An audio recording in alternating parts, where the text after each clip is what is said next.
अब हमको और कोई चारा नज़र आ नहीं रहा जाति जनगणना को लेकर के। केवल एक ही चारा नज़र आ रहा है कि अब सड़क पर उतरना पड़ेगा और बिहार से दिल्ली पैदल यात्रा जाति जनगणना को लेकर के करनी पड़ेगी। नमस्कार, न्यूज फॉर नेशन देख रहे हैं और मैं हूं आपके साथ रंजन सिंह। आपको बता दें कि जातीय जनगणना को लेकर बिहार के मुख्यमंत्री नीतीश कुमार ने कहा था कि ऑल पार्टी मीटिंग बुलाएंगे। नीतीश कुमार ने कहा कि लगातार बढ़ते कोरोना को लेकर जो है वो बातें टाल रही थी, लेकिन अब आने वाले समय में इस पर मीटिंग बुलाएगी। लेकिन तेजस्वी यादव का बड़ा बयान इसमें सामने आ गया है। तेजस्वी यादव ने कह दिया है कि बिहार से दिल्ली तक पैदल यात्रा करेंगे जातीय जनगणना को लेकर। स्पष्ट रूप से वो बयान हम आपको सुनवाएंगे, लेकिन ये बड़ी खबर बिहार की सियासत से निकलकर सामने आई है।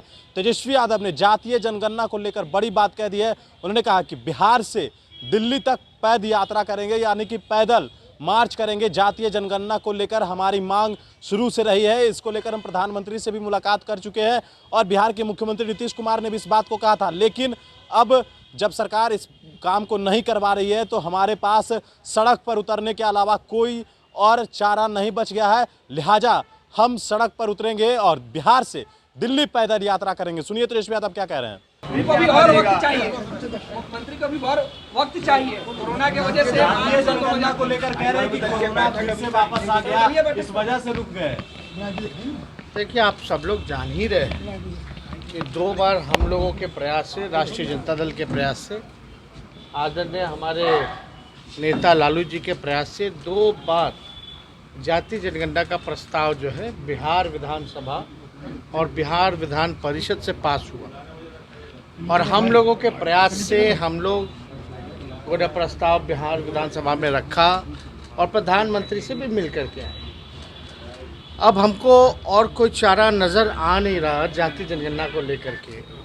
केवल एक ही चारा नज़र आ रहा है कि अब सड़क पर उतरना पड़ेगा और बिहार से दिल्ली पैदल यात्रा जाति जनगणना को लेकर के करनी पड़ेगी। तेजस्वी जी, एक सवाल है। आज आपने पेपर लीक पे बयान दिया, उसके बाद मुख्यमंत्री ने बयान दिया, कहा तेजी से कार्रवाई हो रही है, बहुत जांच हो रही है, लेकिन अभी तक ये नहीं बताया कि क्या जांच हो रही है और 24 घंटे में पुलिस को मामला सौंपने के बाद भी एक भी गिरफ्तारी नहीं हुई है इसमें।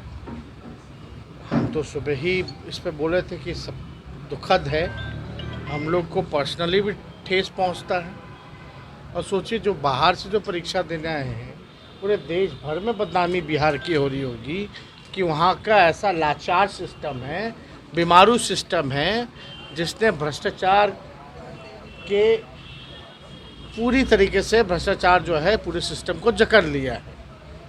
अब इसमें नुकसान किसको है? बिहार का है, बिहार के भविष्य का है, नौजवानों का है, छात्राओं का है। पूछने पर बड़े मेहनत के बाद, पैसे खर्च करने के बाद भी उनको जो इनाम मिलना चाहिए, जो परिणाम जिस प्रकार का आना चाहिए, वो नहीं आ पाता है।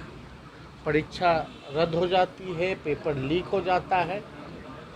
हमने तो ये भी बोला अपने खर्चे से बेचारे लोग आए हैं इस महंगाई में, जहाँ पेट्रोल डीजल इतना महंगा, कम से कम 5,000 तो किराया रख देते। हम लोगों ने तो ये भी कहा था अपने मैनिफेस्टो में कि कभी भी कहीं भी परीक्षा होगी कोई सी भी नौजवानों के लिए, तो हमारी सरकार आएगी तो वो व्यवस्था करवाएगी ट्रांसपोर्टेशन का। लेकिन ये सरकार में वो भी नहीं। तो हम लोग चाहते हैं कि भाई कोई पहली बार पेपर लीक तो हुआ नहीं, बीपीएससी में हुआ, लेकिन पहले और कितने बोर्ड वाले में होता है। हर सब्जेक्ट के पेपर के पहले पेपर लीक होता है, सर्कुलेट होता है। अब तक किस पे कार्रवाई? शुरू से अब तक हमने बोला ना, कितने घोटाले हुए, इतना सब कुछ हुआ, भ्रष्टाचार हुआ, अपराध हुआ।